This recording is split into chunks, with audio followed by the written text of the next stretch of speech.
Hello and welcome to Hey, we like your pod. And we're going to tell you why. Hi, it's Dawn here, and I'm joined, as always, by my trusted partner, Matt Pickett. And tonight we have a very special guest, Zach Rapport. Not rapport, but it's rapport in my mind. Zach, it's so nice to meet you. I enjoy following you on Blue Sky. One of the voices of reason, as far as I'm concerned. So, hey, it's nice to see your face. And we've been looking forward to this for a while. How are you doing? How was your week? I'm doing well. Outside of football. Thanks for having me on. My week, I don't know. I don't have a good answer for you. I work a tech job during the week. It's been a busy week. It's just been heads down. I'm very thankful that tomorrow is Friday. Yeah. But other than that, I'm happy to talk Packers, talk content, and meet you guys finally for the first time. Excellent. Sounds good. Maddie, how was your week, Maddie? Well, of course, you're both outside of the crazy winter storm zone, being in San Diego, basically, right, and Albuquerque. So it is friggin' cold. We had a couple days off of work, which I'm not complaining about, but also the kids had 3 days off of school, which got a little bit, cabin fever around here for sure. But the fact of the matter is, I was built for this. Growing up in Wisconsin, it just felt like my childhood is what it felt like. So you're still in Wisconsin? Where are you? I'm in Cincinnati. Yeah. Oh, okay. Gotcha. So kind of right in the worst of the snow, I think, for the stuff. But it could be worse than that because I think Tennessee got hit with like a bunch of ice or something. So that's way worse. But ice is dangerous. Well, I had some days inside, which were lovely, and played with the kids a lot. Did a bunch of Nintendo. It was great, I get the best of both worlds because I moved from a cold climate, grew up in Wisconsin, to the Southwest. So I don't really have winter anymore, give or take, which is great. And I get to pull out the I grew up in a cold climate card whenever it's convenient here. And people complain because, it's 20 degrees for a couple of days. It's like, suck it up, guys. Oh, gosh. Well, they complain here if it's 65. And but I'm one of them. It's a whole different animal. It's a whole different animal. Yeah. Thankfully, I don't get the heat. So I have some friends in Albuquerque, Santa Fe. Santa Fe, one of my friends just moved back. She was like, I'm moving to Santa Fe. She had been romanticizing about it for years. Her and her husband moved to Santa Fe, and she's like, I can't stand this snow. What was I thinking? So she's back in San Diego now, which I'm happy about. Yeah. But it's beautiful. It's a beautiful part of the world. Arizona. They are about an hour north of us, Santa Fe, and it's I don't want to Google it. I should know it off the top of my head. It's over 5,000 feet elevation. So they get cold winter, they get snow, and then Taos is another town further up that people like a destination place, and that place is really snowy. So it's kind of a misconception about New Mexico. It's kind of the upper half of the state is like ski country. Yeah, it's like Colorado almost. Right. I would count myself as the people with that misconception. I actually didn't realize that because Santa Fe to me sounds like, well, it's informed by Newsies, I guess, because of Christian Bale singing about riding a horse through like the canyons and stuff. But so it seems like, summer riding in the sunset kind of a thing to me. I didn't realize it was like winters happen there. Yeah. So, I mean, there's canyons, there's horses, there's hot summers, but there's also very snowy winters. Very snowy winters. Yeah. Well, for those of you who are not familiar, joining us today, Matt and I today, is Zach Rapport. Did I say that right? Rapport. You got it. Rapport. Yeah. Okay. I'm sorry. I'm having a hard time with that name for some reason. Packers writer and podcast. Many of you already know from the Acme Packing Company. Woohoo! Universe. So Zach covers the Green Bay Packers with a mix of sharp analysis and real fan perspective. I can vouch for that. And you've heard him on multiple Packers podcasts, and you're going to hear him tonight, including the Unpack, Frozen Tundra Frequencies and Acme Packing Company, where he helps break down games, trends, and the emotional roller coaster that we know all about that comes with being a Packers fan. That's been our last 5 or our previous 5 thumbnails, the last 5 games of the season. It's just the roller coaster thing. Roller coasters. So Zach brings thoughtful, grounded voice to Packers coverage, blending analysis with community insight, and we're super excited to have him join us today. So Zach, thanks again for being here, and welcome to the show. Thanks for having me. So Sharp analysis. I don't know about that. I'll take it. Okay. I think it's pretty sharp. It's pretty sharp, and it's definitely. I think I very much relate to you because of you're definitely a reporter, but you're a fan. And so you go for the emotional rides with everybody. You're not apart from it. You're not trying to be that objective that you leave that part out. Yeah. And I wouldn't even call myself a reporter. That's not really what I do, though. I do kind of roll with people who are reporters. I do know people. I have friends who have friends who have friends. So I have hashtag sources. But more than anything, I just like talking about the Packers. That's just it's just a fun pastime. And being someone who grew up in Wisconsin and hasn't lived there for a long time, it's been a fun way to kind of reconnect with my roots and also to just stay connected with friends and meet new people all over the world who love this team. So it's great. That's one of the cool things for people who move away from the state to still have that fandom of the Packers, to stay connected to the motherland. I mean, that's definitely the case for me. I moved out of Wisconsin when I was 23 years old, never really came back for any extended time. And it's the main way that my dad and I, communicate is about Packer stuff. And like we talk about other stuff, of course, too. It's not just sports, but like it is, really cool to have that connection back to the folks at home. I love that.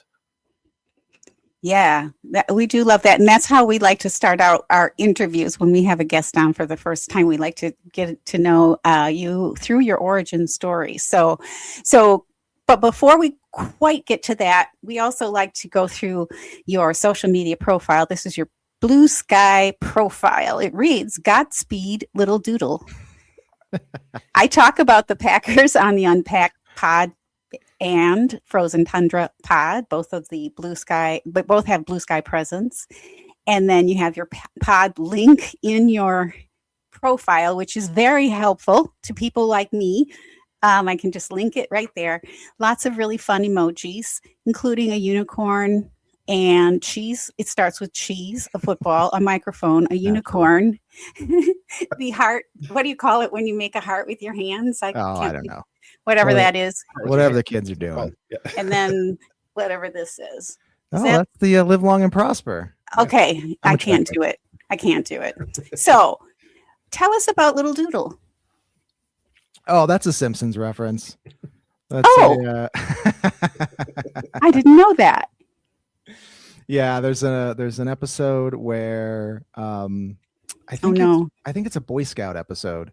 I think it's Homer and Bart and Ned and one of his kids, and they're like stuck adrift on a raft, and it's they're just like wrecked out in the middle of the sea trying to find their way. They've been out there for 2 days, and they're down to like their last cheese doodle, and they like cast it out on a fishing wire to try to like catch some food.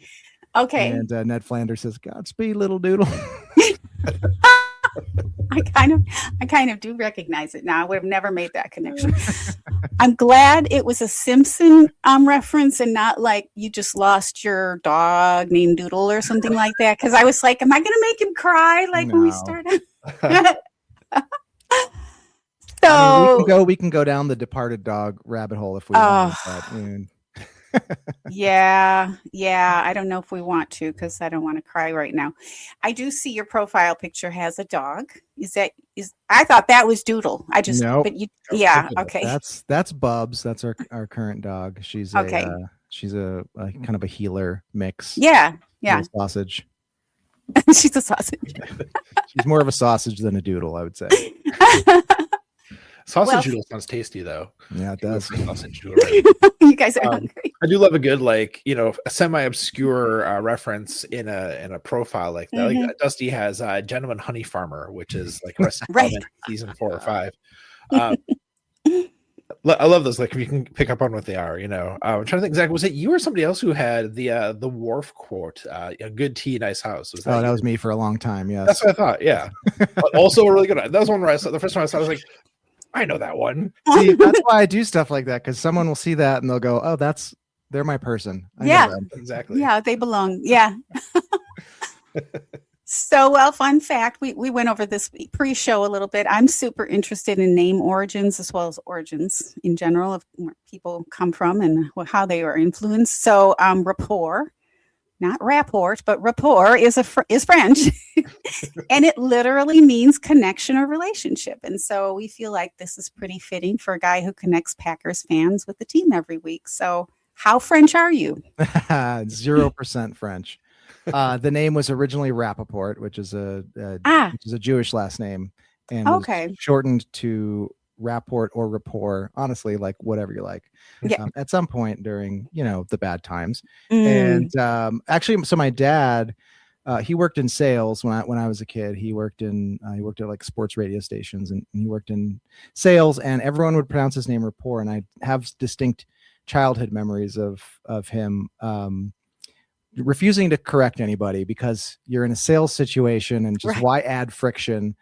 So eventually he just was like, yeah, Rapport. So he changed the pronunciation for himself professionally, just because he wanted to stop feeling like he had to interrupt people he was trying to sell stuff to. So, and I remember as a kid being like, no, I'm going to put my foot down and make sure people get it right. But I'm 41 at this point, and I'm starting to not care very much. Yeah. Other priorities. And having last name Rapport, being in sales, it's almost like a Spider-Man last name, like Ned Leeds, who works for the Daily Planet. Totally. Like, oh, that's also what he does. That's his name. Or it's even like I guess like J.K. Rowling, with giving away what the thing is exactly before they reveal it. So that made me think, talking about Rapport, of one of my favorite things about your podcast, which I'm kind of going backdoor into talking about it. I realize is all the like funny sort of recurring bits that you guys have on the Unpack, like using the French music when you talk about Le Fleur, for example, or some other favorite ones, of course, would be talking about the bookie. You're talking about your bets, having the polka at the end, hitting the bell when you say Glenn's name, at the beginning, generous patron. Glenn's not dead. And one of the ones thinking of, the pain scale, of course. Glenn. Shout out Glenn, man, he's a good dude. He sent me a jersey one time because it didn't Glenn rules. So he's awesome. Shout out for the Glenn. But of course, the one that we put into the name of the podcast this week is the pain scale. So like, I'd love to hear more about like how that originated, like just your thoughts around it, and where you are on the pain scale right now in terms of just where the Packers are at. I don't know about the origins. I don't know. I'm always trying to think of like just humorous angles into things. And I don't know, you go to the doctor, you see the pain scale up on the wall, how do you feel today? And it's a bunch of, progressively more grimacing faces. And I just thought it was a funny idea to relate to football that way, especially, we started our show, I think it was in 2016. So, we'd had a couple years of some pretty painful, season ending moments. And so that was kind of top of mind. The other sort of, you flip it on its head a little bit. The other way that we like to talk about the pain scale on our show is what I call the potential pain scale, which is, let's say, you have resigned yourself in the last half of the season to they're not going anywhere. This team, they are what they are.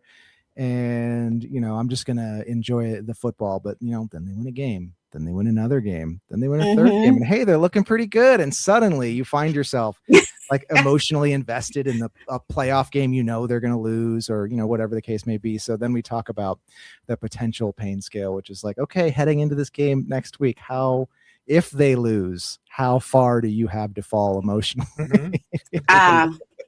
Because I also like to talk about being grounded as a fan. For myself, I'm very much not the yeller and screamer I used to be, and just for personal reasons I have needed to calm myself in those situations. And so yeah, just trying to stay grounded, trying to stay a little zen and just enjoy the football and be a little Buddhist about it. Like, what's going to happen is going to happen, because of course it's going to happen. That came in very handy with this Bears loss in the playoffs. For sure. Right. But I also like to, with the pain scale, it's also a way for me to kind of egg on my co-hosts and tease them a little bit, particularly Nick. Shout out Nick, who gets like very emotionally invested on game day. See that being for sure. It's interesting you brought that up, because you can have your pain scale, and then you can have your moment during the season when you realize, okay, well, this is not going to be what was promised or was hoped, for whatever reason or reasons, player injuries, whatever. And then you get your hopes back up, and then you get gutted again. And is that actually more painful than the first instance of pain? Or is that, it's or are you hardened? Yes. Yeah. Then it becomes pain management. Yes, exactly. Well, I mean, and hey, again, not to be too Buddhist about it, but that's life, really, is pain management. Right. True. And that's also sports, right? Almost 99.9% of sports fans across all professional sports are very unhappy at the end of the year. There's only one happy team. One happy set of fans. So that's the way it is. That's what we've signed up for. That's the emotional torment that we are putting ourselves in. we have. You're definitely taking a sort of Buddhist approach, I think, is how you can maximize the experience, because if you're not getting too upset, and just enjoying the fun parts, that's the sweet spot, and it's hard to attain. And I think definitely intentional Buddhist like work is probably the way to go for it. Well, and when I was first starting out on my show, I was living outside of Wisconsin. It was the early days of like streaming local radio online. You could sort of do it, and so I'd listen to like Jason Wilde on ESPN and like ESPN Wisconsin and stuff. Like, this is way back in like 2015, 2016. And I just remember, like, I love sports radio, listen to like all the call-ins, and it's a big loss, and it's Bill in a car is calling in, and he's like Joe in Wausau, and the caller is like out of breath. They're exasperated. They're so upset.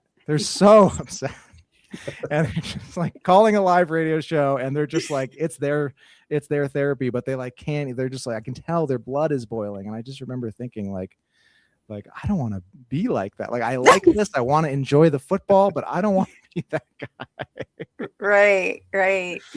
No offense to Bill Joe in Wausau, Wausau. Right. Well, so okay, this is an interesting philosophical conversation that I didn't think I was going to have with anybody tonight. But okay, so how much pain can one have on an ongoing threshold level before it gets to be too much? So in other words, what is your pain scale right now? The season has ended. You've got some disappointments, probably mixed with, I don't know, maybe a little hope for next year. Who knows I don't know. I don't want to put words in your mouth, but because I find myself as a fan, after really becoming a real fan more recently in the last decade, being like, well, I think I can accept a certain amount of pain as a Packer fan. It's just, like you say, any team really, because only one team's going to go win it all. So how much can one live with? I'd say 6 for me on an ongoing basis. What do you guys think? Matt, I'll let you go first. Yeah, I mean, I think that when I think of the pain experienced as a Packers fan, after the 2014 NFC Championship game, like I can't be hurt again. Not like that. Like that really just, it You are hardens a forged in person. fire. Yeah, exactly. Yes. So it's like 2016, yeah, that was a rough one, and this year, like it to the Bears, man, to the I know Bears, the like Bears. that's a bummer. But That in was the just- end, I've got kids, and if I, take too much of the pain from watching a bad game with me, like into the rest of the house, I feel like I'm being irresponsible, So, for me, I'll maybe need to sit and like stew in it for like 30 to 60 minutes before I get up and go like be a person. So how much pain can I handle, Don? I feel like I can handle it pretty well, I'd say. Yeah, so I'm gonna say 8 or 9. I can live with that. I can live in 8 or 9. I can do that. Wow, Also, that's high. as you know, as our listeners know, I'm relentlessly positive, so I'm able to sort of shove True. some of it down. True. The negative emotions, bury them deep, so that way, when you're watching a Pixar movie with the kids, you'll sob uncontrollably because that's where that stuff comes out. There you go. You have an outlet. Yeah. You're on an airplane watching Ant-Man and the Wasp, and you're like, why am I sobbing right now? The other thing I would say though is that pain is relative. So that's also, not to keep going back to my show, but like that's another reason why I like to frame things that way, because it's an interesting starting point for conversations, because people bring different thresholds. They bring different pressure points and trigger points to the conversation, and I think that's fun. But to answer your question, Dawn, in terms of how much pain can one take, I don't know. It makes me think of, I don't know if either of you were familiar with the old Around the NFL podcast, which was one of my favorites. And Chris Wessling was one of the hosts of that show, RIP. Love Chris, but he infamously, as part of this show, he was a lifelong Bengals fan. And the Bengals, of course, have let their fans down for a long time. Yeah. And he have reached a point, this sort of comedic rolling boil, where he just decided like I'm done. The pain is too much. And so he assembled, again, infamously, this dossier, like a binder full of all of the reasons why he was now no longer a Bengals fan. Oh. And it was like this like packet that he put together for no one but himself, and because he needed to express how done he was with life of pain. And it makes me, what you're asking me makes me think of him and that story, which is funny, because also, as we talk about pain being relative, Packers fans we're pretty privileged. And yes. So in terms of how much pain we can take, yes, we've had crushing moments where we thought we were going to the Super Bowl, and then 3 minutes later it's the rug is ripped from under you and all that stuff, and it sucks, but we've had a lot of good football relative to a lot of other teams who are, if you're a Bengals fan, or if you're a Browns fan, or until recently if you were a Bears fan, I mean, they've been having to hang their hats on 1985 since 1985. We're 85. Is that 50 years ago? What are we talking about? Like, I know. That's true. So yeah, so it's all relative in terms of how much pain I think I could take a lot more, and I think part of that is, Matt, you put it one way, which is to be kind of hardened, to be dipped in the fires of pain watching some of these games.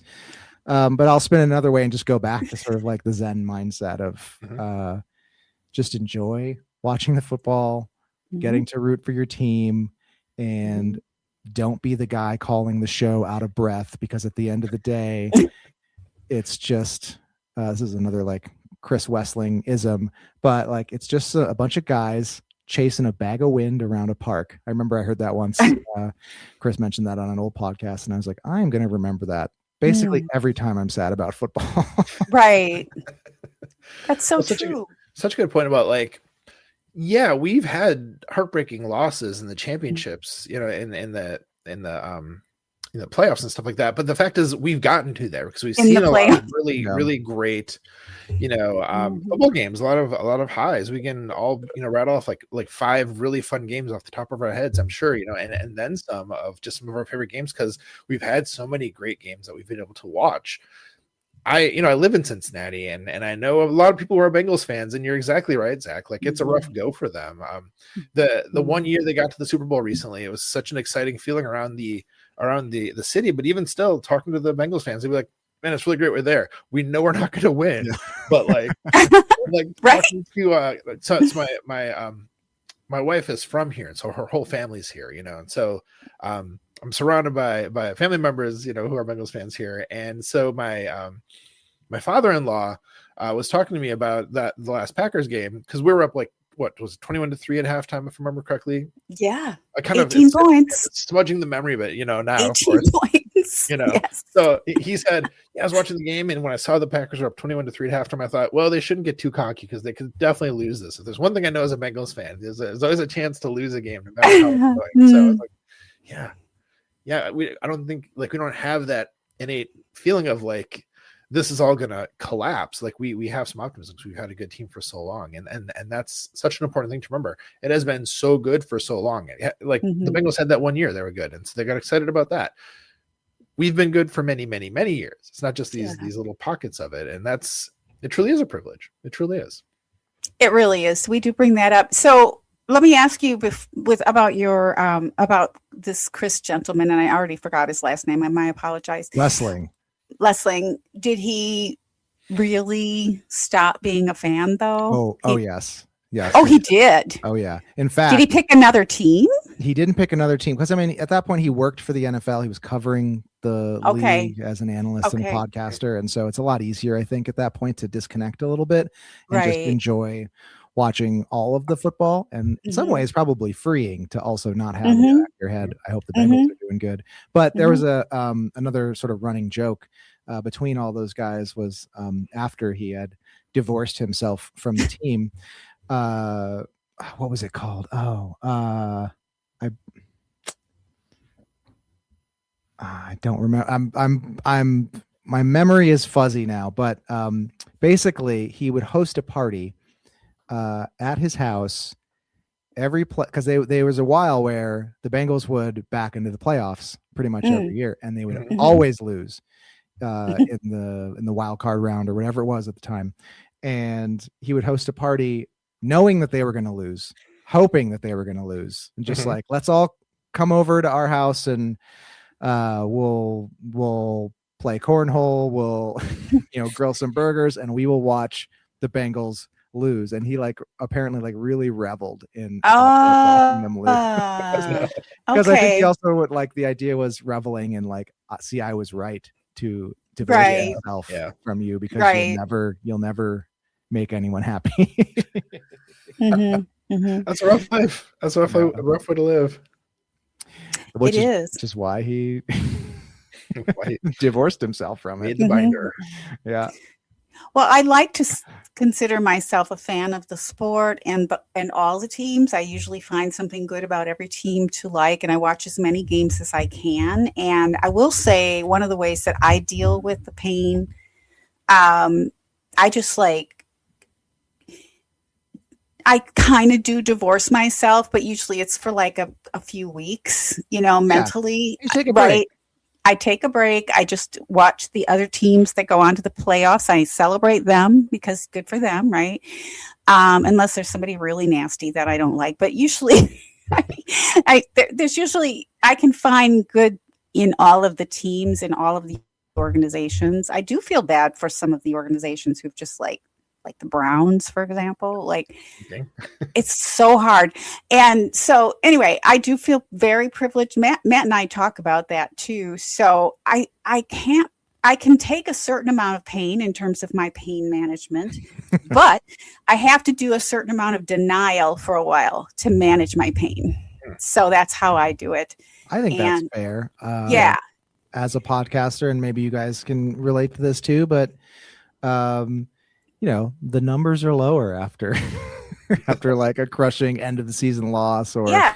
even in the middle of the season, if there's just a game where the air really gets let out of the balloon, if it's a long-term quarterback injury, or Micah Parsons, or like there's a lot of people are checking out that next week, or for a while. Just protecting themselves, just licking their wounds, their emotional wounds. Yeah, it's tough. So let's talk about a little bit more about your origin story, your Packer origin story. So how you were born in Wisconsin. How did you become a Packers fan? Is it a family thing? What's your story? It is a family thing. I mean, I grew up in Milwaukee, so you're born and they hand you a High Life and a cheese head and say, "Go Pack, go!" Go Pack, go! And the Bears still suck. I mean, I grew up in Milwaukee. I grew up in River West in the 80s and 90s. Shout out to Booth and Garfield. And my dad also grew up in Milwaukee and was a huge Packers fan. He was just a big Wisconsin sports fan. He went to UWM and like called their games on the radio, and he was just a big sports fan, and worked in sports radio when I was a kid. And so that was always just a big part of our lives. And I have a lot of like childhood memories of, he again working for a radio station would like do like he'd throw a listener party at a local bar, like a Major Goolsby's or something on Brady Street. And so I have like childhood memories of sitting on a bar stool and see 1510 WAUK like banner on the wall, and all the people who would be calling shows out of breath or showing up at the bar. Those are the ones to like watch, whatever a basketball game or something, and meet some of the on-air hosts. And I have memories of like being in the studio, like the radio station, etc. So just sports was always a big part of my life. I never played sports. I was always ready to talk about it and watch it, and was never very gifted in that other way. Actually, I have memories of I did one summer of like rec football in, I think it was like seventh grade, the summer of seventh grade or something. And I was so bad and so useless that I was never on the field. And I have like game day memories where it's just me in full getup on the sideline, standing next to the coach. Me and the coach are just talking about football and like what's on the field, what's happening on the field. And we were so bad too. So it's kind of like I was like getting ready to host a show, and I was just like grilling our coach about our crappy youth football team. And so, but I have, I'm 41, so the 90s Packers Super Bowls were, I was like 10, 11 years old at the time. So very formative. And my dad, who grew up a Packers fan, he had 30 years of bad Packers football. We talk about the privilege. That's a new phenomenon over the last few decades. And so, he was over the moon and never thought he'd live to see playoff football at that point. And so it was a big deal. We had a big party, and like we never did stuff like that. So that's also like ingrained in my memory. And also with his background of having watched so much bad Packers football, he just like never let me forget about what he would call like the dark years wandering through the desert.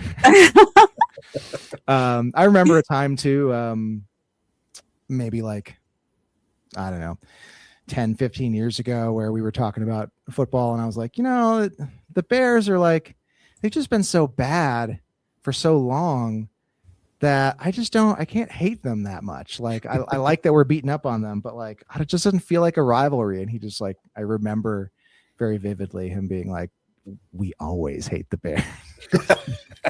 Yeah, that's my sister. Never let your boot off the neck. Yes.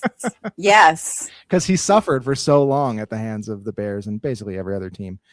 Never let me forget it. So that's also, a way that I sort of, I look back on that and stay grounded in the privilege. But But anyway, I moved out of Wisconsin in my 20s. I was in the Twin Cities, living amongst Vikings fans for a while, and then in New York, and now I'm in Albuquerque. And it's just been fun to follow along and a way to stay connected to Wisconsin and to friends and family that are there, and to meet new people. So That's fantastic. Yeah. So along the way and all that journey, you started a podcast, and it's I got to tell you, man. Dawn and I listen to a lot of podcasts, read a lot of articles, watch a lot of videos. That's why we started this show, is talk about our favorite ones from the week. And over time, you realize there's certain podcasts that you flip up to the top of the queue, and Unpack has become one of those for me for sure. So, thank you. Yeah, man, you guys do awesome work. So, tell us about like how the podcast started and how it's evolved over time, and just what has that been like?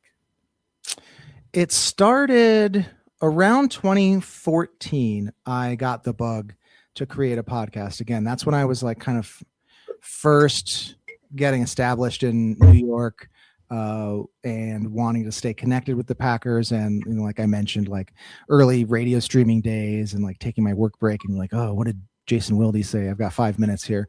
And really like searching for audio options at that point in history, and there just wasn't a lot out there, and what there was like not for me. But there were cool podcasts at the time. ESPN had a good football podcast. There were a couple others, and I was just like, I could do that. I think like if what I want to see out there isn't there, then I guess I'll try to make it for myself. So I set about figuring out how to do that. I'm a musician. I've spent a lot of time in studios and with like wires going over, like that stuff doesn't intimidate me. So I wouldn't say that I'm like an audio engineer, but I have a comfort level with it. I know the right stuff I need to buy and what jack goes where. So, so it was like a pretty decent foundational starting point. And yeah, right around then, that's like 2014, 2015, I started putting feelers out with friends, and just kind of started creating shows that nobody has ever heard, that nobody listens to. Nobody listened to. I don't even remember what platform it was on. I wasn't part of Acme Packing Company or anything. I was just doing it as an exercise and a way to kind of be connected with friends. And and it's just grown from there. Alex Patakis, one of my co-hosts, I knew about him again, those work breaks trying to stream ESPN radio. He was a ESPN Milwaukee guy. So I listened to him on the radio, and I just knew from Twitter and following him on social media at the time that he had recently moved to New York. And I just shot my shot and just messaged him and was like, hey, do you want to still make Packers content? And we met at a bar and talked it out, and he said, yeah. And that was that. We had another guy, Ben Foldy, who was a really old friend of mine from Milwaukee, who's now in New York. And he's a big sports fan, super smart, super sardonic. And just, I thought he would be like great to bounce off of and be someone to have interesting, funny stuff to add. So that's how the show started. It was us, and and I got connected through writing, through trying to be a Packers writer, I guess. I got connected with, I forget who, maybe it was Jason Hirschhorn. There's like a number of guys like Jason Hirschhorn, Peter Bukowski, Evan Tex Western. Those are guys that I was kind of like befriending through social media. And I did through them, I did a little bit of work for Cheesehead TV, doing like editing on draft guides and stuff. And that's how I got connected to Acme Packing Company. And that's how I got an actual platform to put my show on the air. I got connected with Tex, and he was like, hey, do you want to, be a full-time contributor here? And I remember saying something like, I can't write full time because I'm an adult living in New York, and that's just not feasible. Right. But I do make this show for free that nobody listens to. And if you guys have a podcast feed, I will gladly do that for you. And then write stuff on the side. And he agreed. And then the rest is kind of history from there. So what year was it when the Unpack kind of joined that Acme Packing Company network? That was like 2016. So at that point, we weren't Unpack yet. We were just the Acme Packing Company podcast. It was the flagship. I got to basically run the podcast feed. So there were some seasons where I was doing like 3 shows a week. Other times it was just our show, and I was in there once a week. But it was kind of like my baby that I got to like grow an audience, and that was really fun. And then about a year and a half ago, SB Nation /Vox just decided that they didn't want to do podcasts anymore. So we were like in the middle of draft prep, and we had Justice Mosqueda and Tyler Broke, like really plugged in smart guys, dropping content all the time and putting all this work in. And then it was like a week before the draft maybe, and they were like, yeah, we're not supporting podcasts anymore. So it's just like us and like 1,000 other people who are just making free content for them. We're like, okay, now we don't have a platform. So then our show and some of the other shows that were on the feed just kind of banded together and like, well, we could just move all of our shows to a different feed and most people will find us. And that has been true. So that's what Frozen Tundra Frequencies is.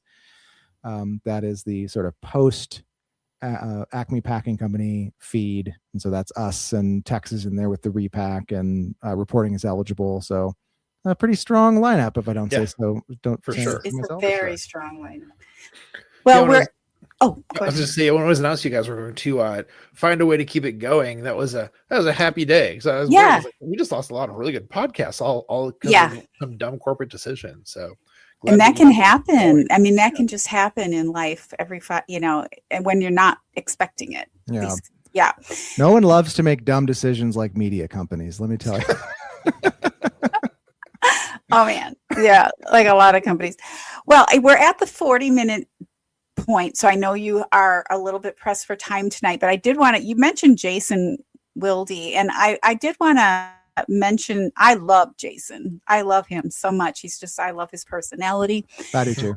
He's so invested in Jim Leonard as the DC. And and so I just want to ask you what your thoughts are really briefly. And I know you have a couple superlatives you want to sign off with too. So I want to give you chance to get out of here on time, but really quickly, I just felt like, okay, well, I was listening to all that like angst about not, because I thought Jim Leonard was at least going to get interviewed too. But at the same time, Matt LaFleur did interview Jim a few years ago. So he would have vetted him. So he knew what it was that Jim would offer. And if Jim was even going to be available, right?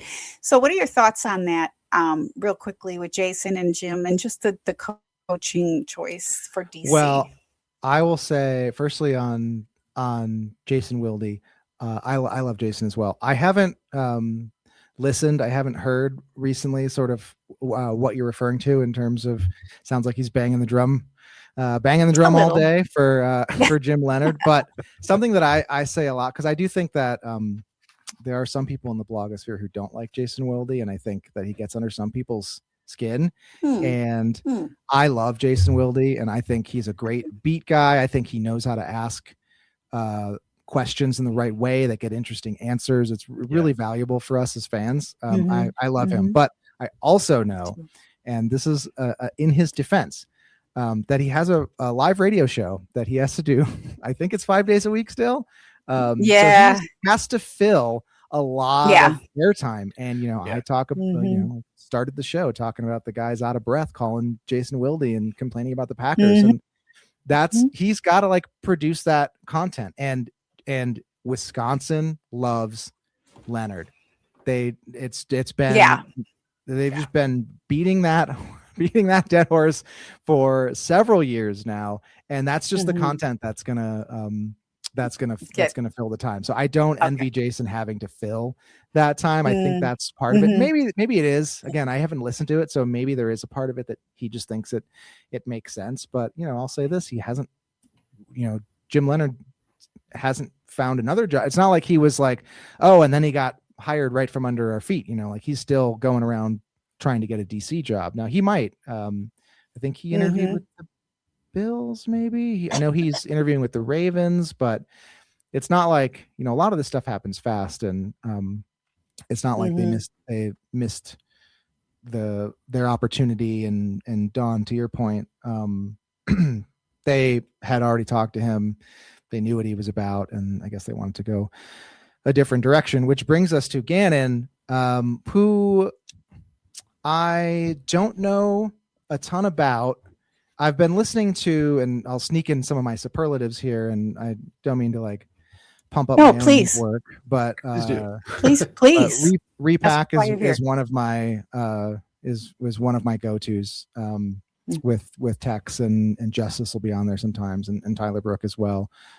Just really smart, plugged in, reasonable people. And so if you want to learn about Gannon, Tex and Justice have talked a little bit about it, and Tex actually just today released an episode on our feed where he is talking to, the gentleman's name escapes me, but he is a podcaster for the Eagles, and they talk about right. I was Gannon's listening time to with the that. Eagles.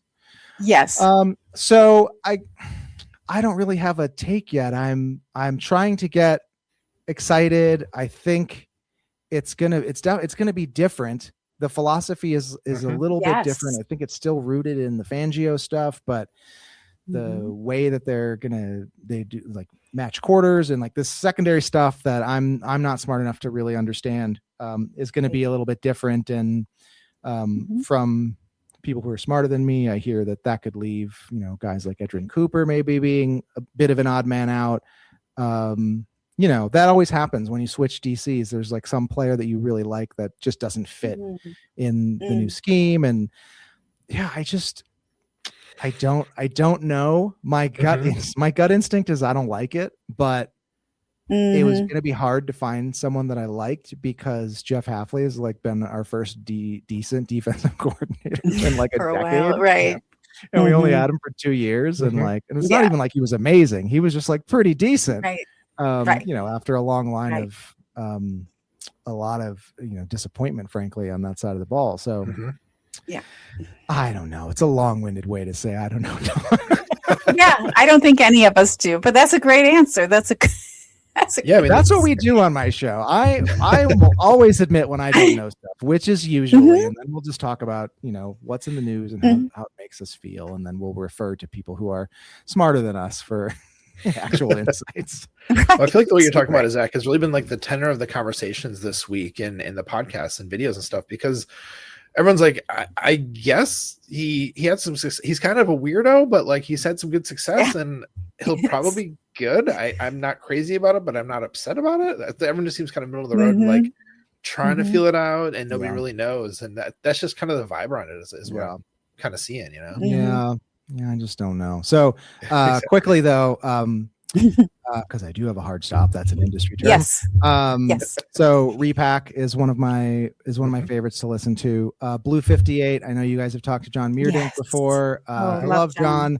Yep. A really, really great show. Just first of all, a golden voice. I love John. Oh. We tease him about it at APC. Velvety. Yes. A golden voice, but also just again, like a smart, reasonable guy who entertains questions that we all want to know about. He really does a great job of being one person hosting a show that feels like a conversation about some pretty interesting topics. So I love Blue 58, Repack, and then I'll throw a third one in there, which is not football related, because it's the off season. We all need a break from football, and that is I just discovered Mike Birbiglia's podcast, Working It Out. He's a comedian, and so he interviews other comedians. It's a very casual conversation show, but it's a lot of bad stuff in the world right now, and I listen to like a lot of news. And so finding this show has just been a way to like listen to two like comedians who are like masters of their craft, just kind of yuck it up and talk about joke structure and just have fun with each other, and it feels good to laugh. Right now. Yeah. I always have a little Conan O'Brien Needs a Friend and a little Good Hang with Amy Poehler interlaced with other stuff personally. You You got Yeah. it. It's been too long Exactly. for me to not. I've neglected my funny bone these last few months, so I've been really enjoying kind of working my way. There's like 200 episodes of this show, and I've just started at the Ooh. 200th, which is John Mulaney, which is Oh, I nice. love John Mulaney. Oh. So, and they're old friends, and so they just cut up, and it's great. And I'm excited to move backwards. Ooh, I from like that. Yeah, we We'll check love that out. non-football football recommendations here. We often go off the rails here and talk about anything but football. So that's great. Well, Zach, thank you so much for spending an extra 10 minutes. I know it was your hard stop. So we really enjoyed meeting you. And How it's hard always was nice it to if I spent an extra 10 minutes? It wasn't that hard. Okay. Well, it's Yeah, thank you also so nice much, to have Zach. a It's been great. face with a voice. Yeah. We love, and so I would like to encourage all of your podcasts that you're involved with to have a YouTube presence. I don't know if you do. I was looking, but we don't. yeah, you know what it looked like. It's fine. it's no. I'm a white guy with a red beard. I'm from Wisconsin. What we all look like, basically. With a like French 40 of name. us. With a French name. You know, it's the funniest thing. I thought your name for the longest time was Rapport.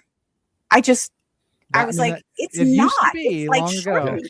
And Yeah. some people do say that they just add the extra syllable. So but Exactly. again, we're not Exactly. correcting anybody. No. It's good. It's good. Well, thank you again for joining us, and come back anytime you want.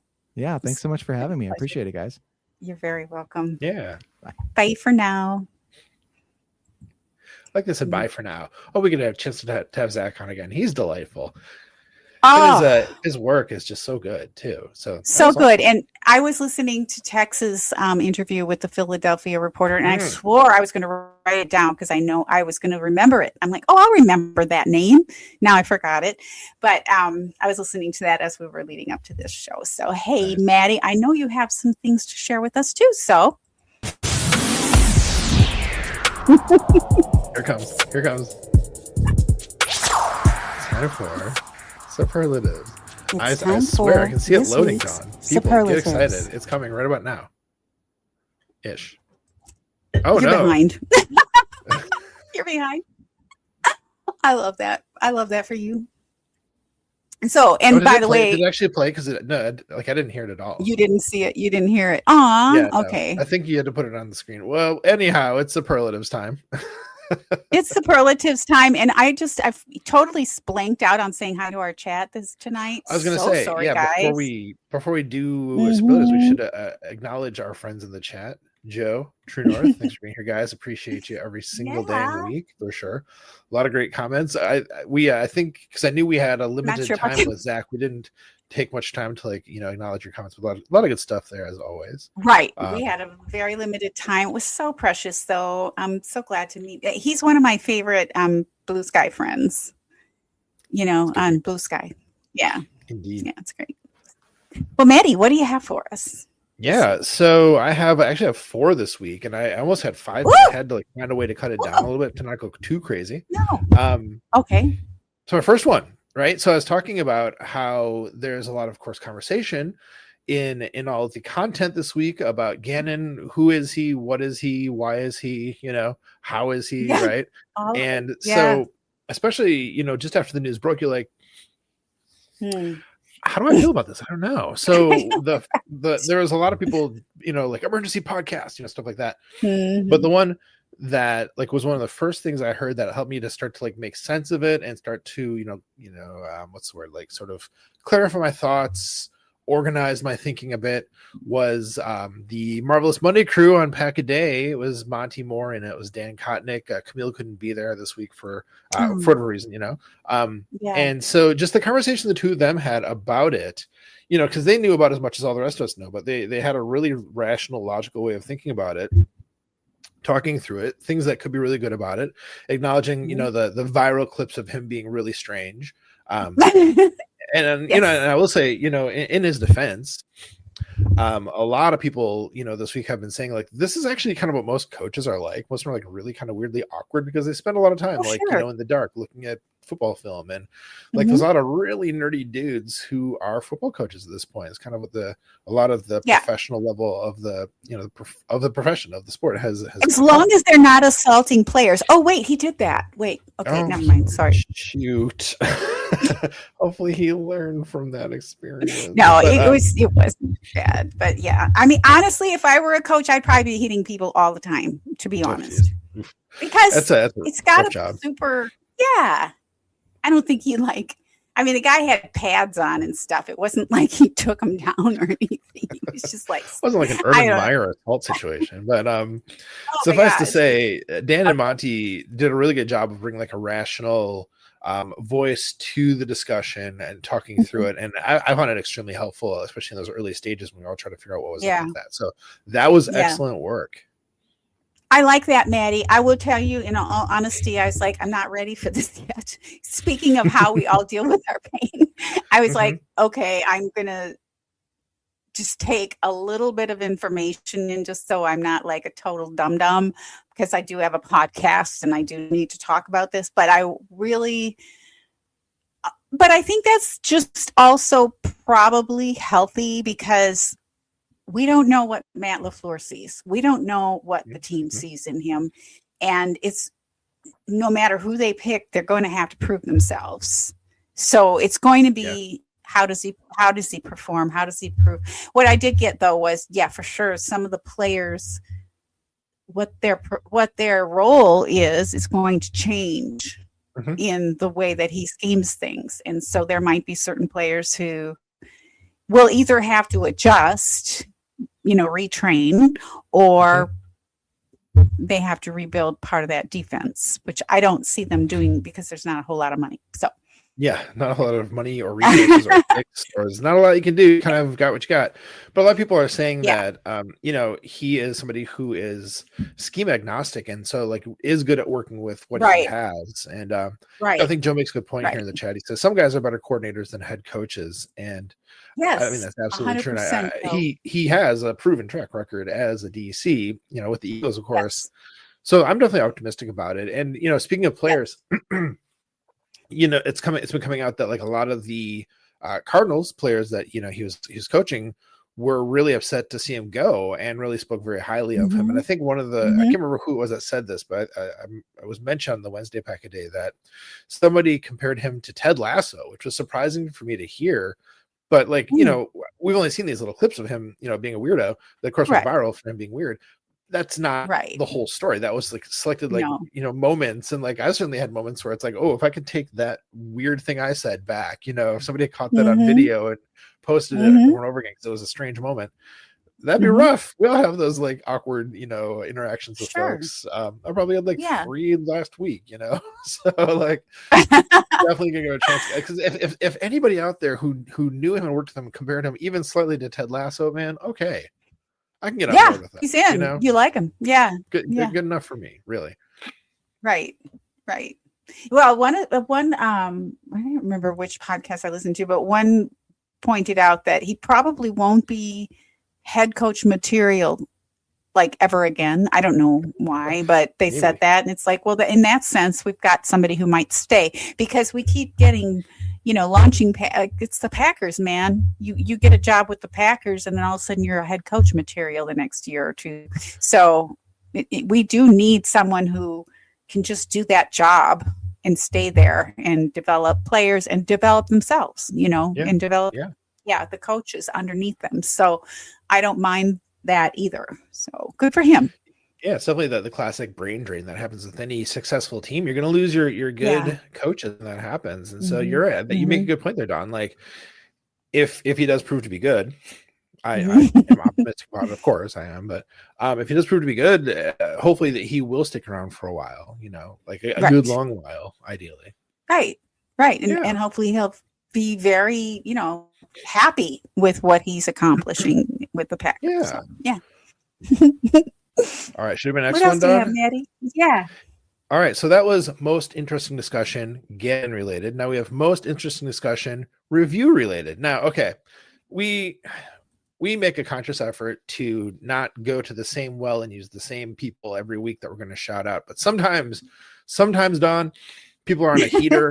You can't deny it. And so for the third week in a row, an almost unprecedented third week in a row, Maggie Loney is in the discussion, folks. Her and Perry with their podcast, Packs What She Said, had this really wonderful annual episode where they look at like what do the Super Bowl teams have that Green Bay doesn't. And so what they're doing is they want like, like a metric at a time and a position at a time, saying like, here are what both the Super Bowl teams have. Here's like their ranked DVOA, like it's stuff like that.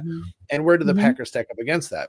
And so quickly, by taking that kind of approach, like let's just go point by point, compare the Packers to the actual Super Bowl teams. You can see where are the deficiencies in our team, like just looking at the metrics, just looking at the statistics.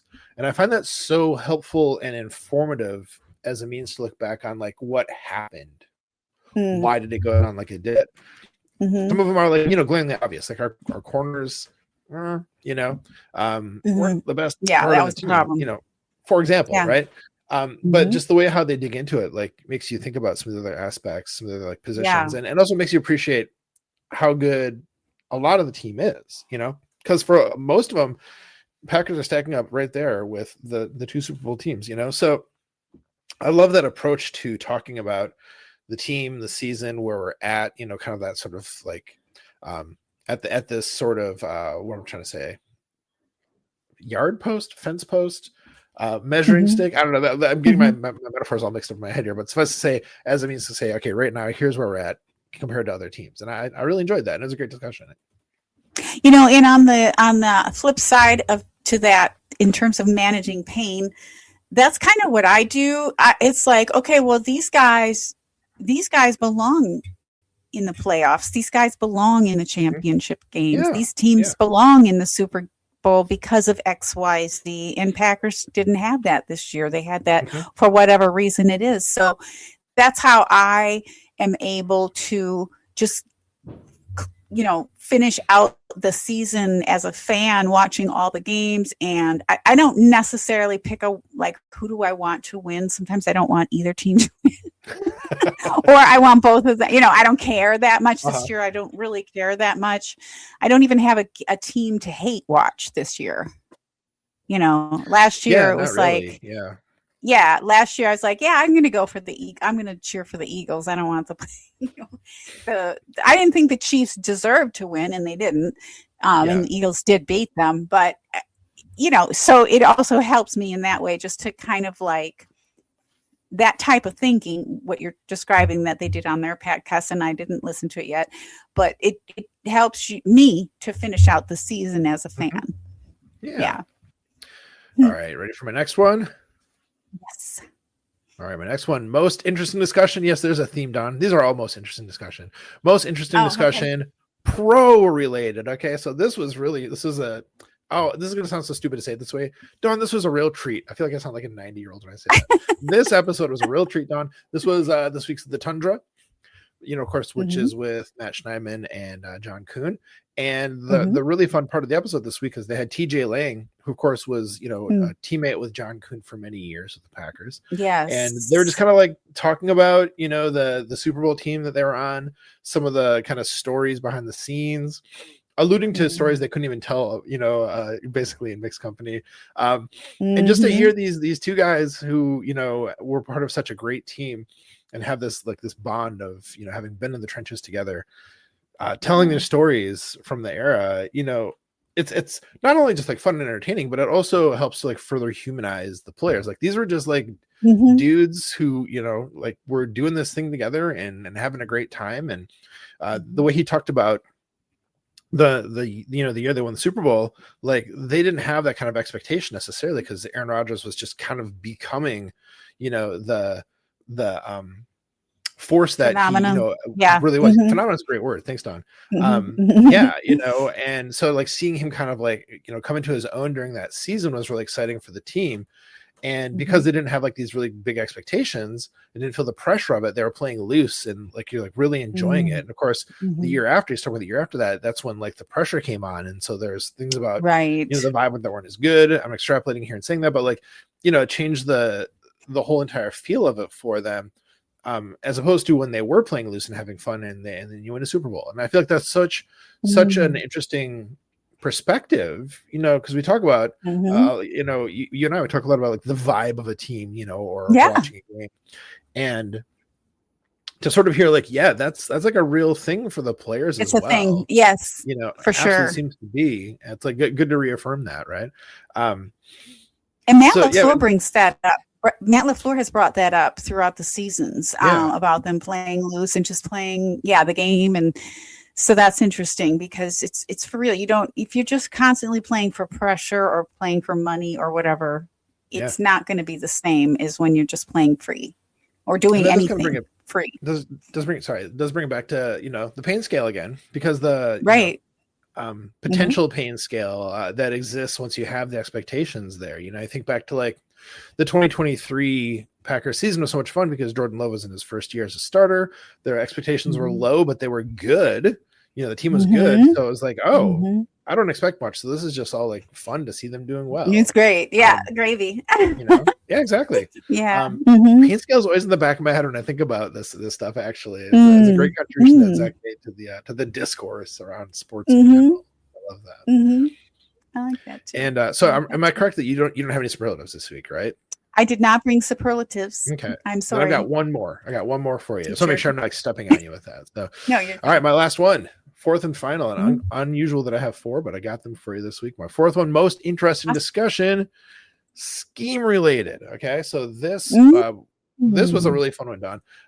Cody Alexander, match quarters. Many of the sports people we know have praised the work this guy does with his. I think he's a Substack and a podcast, if I remember correctly. Right, podcast is behind a paywall, but a lot of his writing is out there for free. And so, Andy Herman had him on to talk about the Gannon hire, because Cody Alexander is a big defense guy.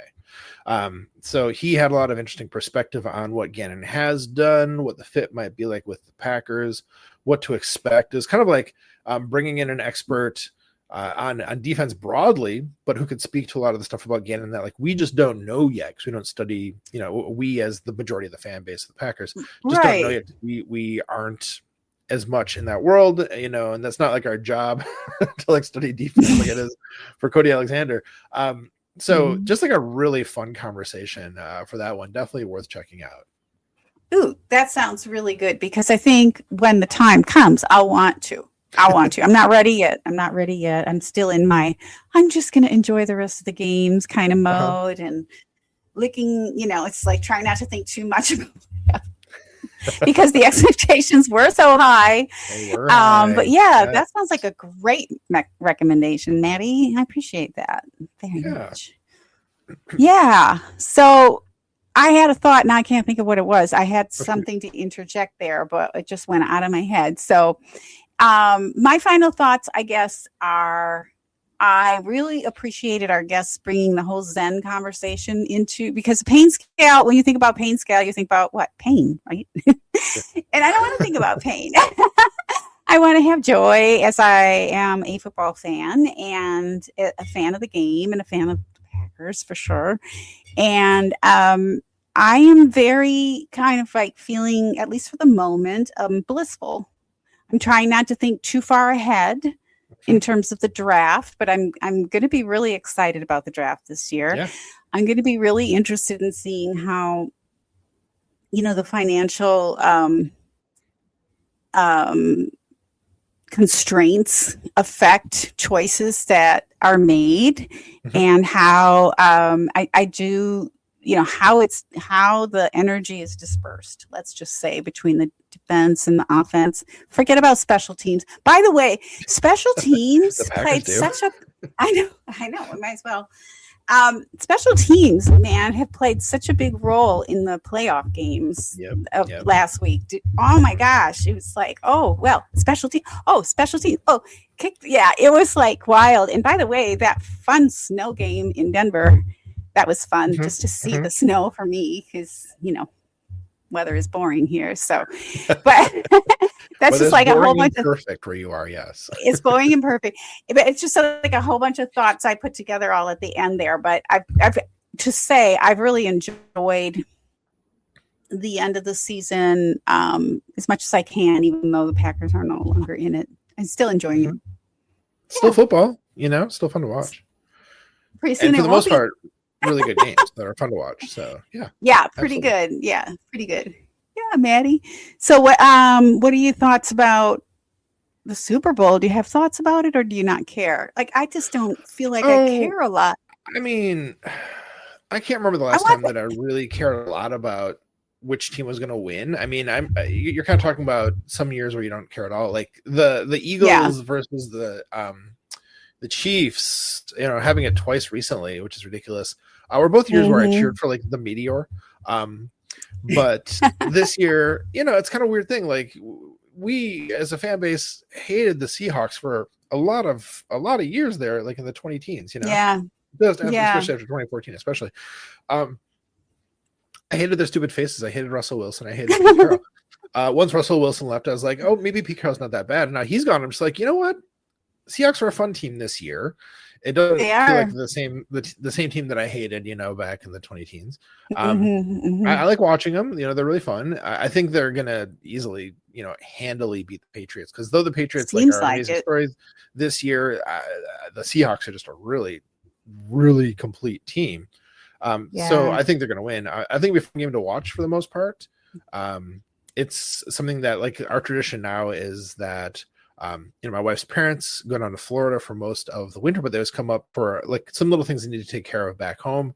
So they'll come back up for like a weekend, and they've made that weekend be Super Bowl weekend. So they come up and they host a party, and so we're gonna watch it with some of my in-laws and stuff, and that's always a really fun time. So I Yeah. just look forward to that. Being there with them, watching the game. It's good stuff. I'm looking forward to It's it. fun. Yeah. I don't know. I find myself kind of wanting the Seahawks have been so impressive this year, and the young coach, where the coach this is his first, real success as a head coach. I kind of am having a hard time hating them for sure. Yeah. I think it's hilarious that Donald is doing so well after the Vikings game gave him up. I just think that's just hilarious. So yeah, I think so tasty. Yeah, the Vikings were really, really, really good last season, and they're like, "Oh, we need Sam Darnold. Whatever, we have 9." Yeah. Yeah. No, it turns out Sam Darnold's actually good, and you should have kept him Yeah. around. It's kind of hilarious. And it's kind of a fun story because he got passed around from team to team to team, and he finally is finding success. So just on a personal note like that, I think it's really kind of cool. So yeah, I'd say I want the Seahawks to do it. I think they will. Yeah. Any thoughts about? I just couldn't even stand all this drama about. Oh, Bill Belichick wasn't voted into the Hall of Fame. I'm like, who cares? Who cares? He'll get there. I get it. Because a certain amount of cachet with being like a first ballot Hall of Famer, right? Right. And like, so what? I think say what you will about Belichick and the Patriots and Deflategate or anything else like that, and yet I think it's undisputable, that he should be a first ballot, Hall of Famer. And it's ridiculous that people behind the scenes were being, moralistic or weird or foolish. But were whatever they? I don't even think that's what happened. We'll never know. I think we'll it never was really know. Yeah. But whatever it is, I just why would anyone not, vote for Belichick to the Hall of Fame immediately? He is because he'll get there. He'll get there next year, I think. And I think one person came out and explained their vote. It might be the person that tilted it. I'm not sure, but it had nothing to do with Belichick. It had something to do with something altogether different because of you have a certain number of votes, and he was like blocked in with other people, like with Kraft and 3 executives, and and so it's like, I just think it's just much ado about nothing, to be honest. I don't care about that kind of thing. Well, I mean, it's definitely a time when there's only so much to talk about with football. We have 2 teams that we're playing, and a lot of like slow dripping, a coach carousel news. The coach stuff has been fun. I've watched. I just like McDaniel a lot, and so him being here in the Chargers is going to be fun, I think. Oh, that's gonna be fun. Yeah, that should be a fun game next year. He's funny.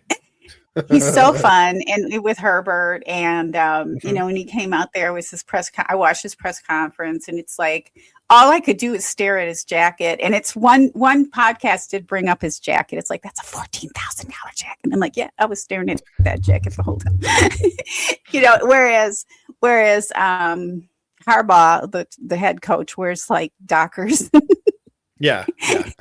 So it's just a funny combination. But he's so LA. I think it's gonna be perfect for him. Oh yeah, Yeah. no, definitely. Yeah, I Harbaugh had more was fun good. with that. More fun with that than the whole worrying about what's his name not being first ballot. Like, whatever. Who cares? I don't know what the reasons are. They'll figure it out. But that doesn't bother me as much. I think it's more fun to seeing the new coaches land where they're landing. Not just coaches, but you know, defensive and offensive coordinators and stuff. So it's kind of a fun time. Whole coaching staffs. Yeah. Yeah, it's fun. And I'm looking forward to deep diving into our whole coaching staff, because I was wondering who Halfley would poach and how everything would really end up, because it's not just the main coaches. It's not just the DC, the OC, and the head coach. It's all the people underneath them that make things happen. Yes. So I'm interested in digging more into that in the future, in a couple of weeks. Yeah. There's still lots to keep us interested and entertained. The NFL has done amazing work at finding ways to keep people engaged throughout the year. It's really impressive. Yeah, the whole business of it. And you know, and I don't, honestly, just from a macro, I don't know anything at all. I always say that I know nothing. I know nothing about anything in the world. You know more than you yourself credit for, but yes. But I will say I can understand, first of all, that Matt didn't need to interview Jim Leonard if he wasn't even sure he was ready to take a position. And secondly, every minute counts. So to take the person that was available who could get started, every day counts in the off season. And a lot of people don't realize they're not just like sitting around at a hotel pool for the next 5 months. They're working really hard to make the next season happen. So every minute counts. So I can understand why and I do feel like Matt LaFleur has shown tendencies to grab somebody when they're available rather than wait. And I can respect that. Yeah. Yeah. Absolutely. If you're not available. Yeah. All right, Maddie, anything before we go? Anything else before we go? Real fast, going to help Joe. He's plug for his podcast here for Ohana Packers Edition. He mentioned that they are going to start their positional breakdowns with Monday's episode talking about defensive line. Joe and Mike Kawano, his co-host. Great show. People should be listening to that as well. Yes. But apart from that, you know, we got one game left, and of course, nothing this weekend. So, as we've been saying, you know, in this part of the cycle, as we launch, you know, into the off season really soon here, just a reminder that everybody has different ways that they, you know, that they fan. And if you find, you know, I'd recommend for everybody, find what it is that you're really excited about. You're excited about the draft, you're excited about, you know, roster building, you're excited about the coaching staffs, whatever else, you know, whatever it is that you are excited about, go for it, you know, because there's something for everyone out there at this point, for sure. There really is. And some people just don't care about the off season at all. And that's cool too. But I would say that's probably the more interesting. It's pretty interesting to me. Obviously the games, you know, I live for, but the off season and the nuts and bolts are very fascinating to me. I think so too. All right, Don. Should I bring it home? All right, Maddie. Let's bring her home, Maddie. All right. Well, friends, we'd love to have a chance to interview you and shout you out if you're a subscriber and a football fan. If you'd like to nominate someone to be a guest on our podcast, please let us know. Our DMs are open on all the social platforms. And like I said last week, we're going to have more guests now that we're kind of moving out of the regular season. So yeah, if there's somebody you want to, you know, request we reach out to have on the show, please, like, really, we want to hear it. So anyhow, folks, when you subscribe to our podcast, you help us to keep spreading the love in our community, and the best way to help this podcast grow is by sharing it with your friends and family. Yes, Maddie, that's right, because we love you. We're so glad to know you, to be fans of you, and have the luxury of being fans of the most storied team in the NFL. We appreciate your support, your subscriptions, and sharing our pod, and we look forward to seeing you next week on Hey, we like your pod.